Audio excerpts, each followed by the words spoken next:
secret mission.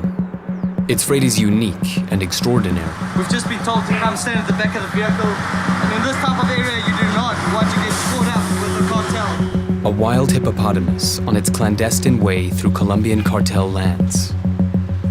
But are there really wild hippos in Colombia? And why are they being smuggled across the country? The reason can be found here. A theme park with artificial lakes in the middle of the countryside. It's well stocked with a variety of bizarre dinosaur figures, but it's also home to a distinct family of wildlife. A group of more than 30 hippos call this outlandish theme park their home.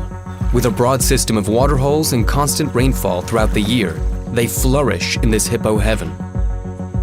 But really, they shouldn't be here at all. These hippos live in the middle of Colombia, 150 kilometers east of Medellin. But as a species, their natural home is in sub-Saharan Africa, 9,000 kilometers and an ocean away. It all dates back to the 1980s, when the notorious drug lord Pablo Escobar dominated the country. Building an empire based on drug trafficking and terror, he amassed incredible wealth. And just like any drug lord cliché, he loved spending his time on extravagant hobbies. His estate and main hideout was the luxurious Hacienda Nápoles, a playboy ranch designed for lavish parties and entertainment with his mobster friends. But there was more. The ostentatious gangster built a private zoo on the estate with all kinds of illegally imported, exotic animals. The crowning glory was an enclosure with 4 hippos. Escobar had allegedly fallen in love with these unusual animals. In 1993, Pablo Escobar was gunned down in a shootout with police in Medellin. Following his death, the Colombian military seized his estate and took charge of all the exotic animals there, with most of them relocated to zoos or sanctuaries. The only exceptions were the hippos. Their removal turned out to be too complicated, and nowhere could take them in.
Returning to the estate, but setting up new territories in other parts of Colombia. 50 kilometers to the west of the park lies Cocona. It's a small town on the banks of the river with the same name. Here, reports of hippo sightings have been piling up recently. It's a serious issue, as the Cocona is a tributary of the Rio Magdalena, which crosses almost the entire country from south to north. And in fact, a large group of hippos have already settled in the area, living independently from Hacienda Nápoles in the wild. But why is a bunch of wild hippos in Colombia really a problem? The main issue lies in their biological and reproductive nature. In the wild, hippos can live for up to 40 years. That's likely to happen in Colombia, where they have no natural enemies or droughts to contend with, and plenty of food all year long. Hippos become sexually mature at the age of 7 and can produce 1 offspring a year. This means that every single female hippo could have up to 30 calves during the course of her life, resulting in an unfettered population explosion. Most biologists see an ecological disaster on the horizon.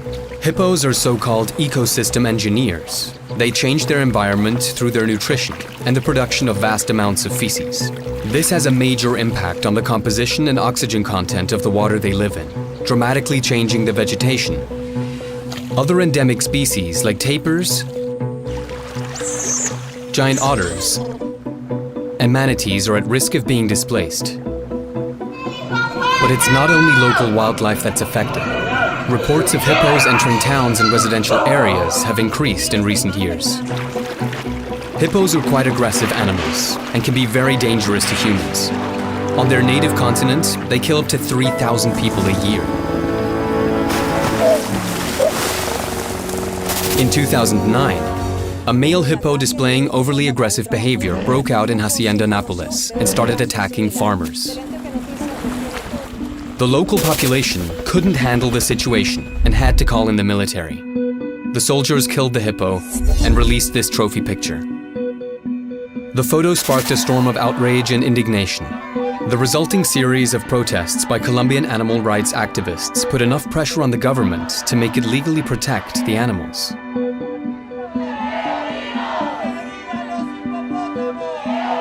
So today, up to 100 hippos are living under protection in and around Escobar's former compound, while their eventual fate remains up in the air. Some people argue that they should be taken to zoos or sanctuaries, but there isn't nearly enough space or resources to take them in and keep them enclosed.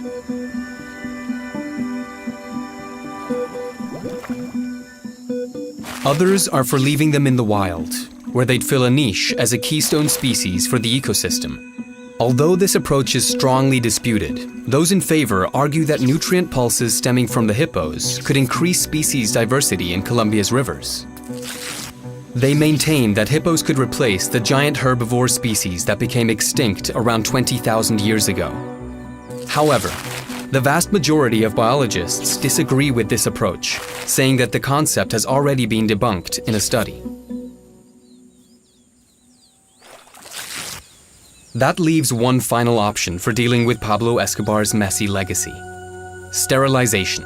But that's much harder than you might think. First, a trap has to be built in the wild, luring the animal in with food and shutting a door so it can't escape. Then, the hippo has to be anesthetized before vets can get close to it.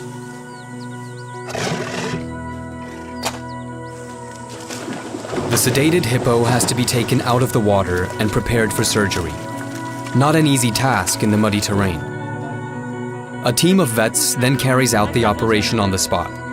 The surgery can take several hours in the hot and humid tropical climate. But they're still not done. If the operation is successful, the team will have to collect the animal and load it into a truck for the long journey to a sanctuary. The hippo is simply too weak and the risk of infection too high to leave it in the wild. This journey isn't an easy one at all, as it crosses through areas controlled by Colombian drug cartels. Freight like this would be an easy and lucrative target for them.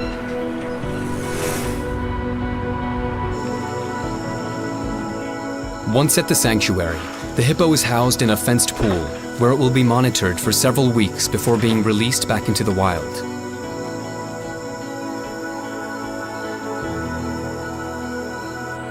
With very few options and resources available, Colombia's hippo problem is far from being solved. But one thing is crystal clear. The country is running out of time to tackle Pablo Escobar's wildest legend.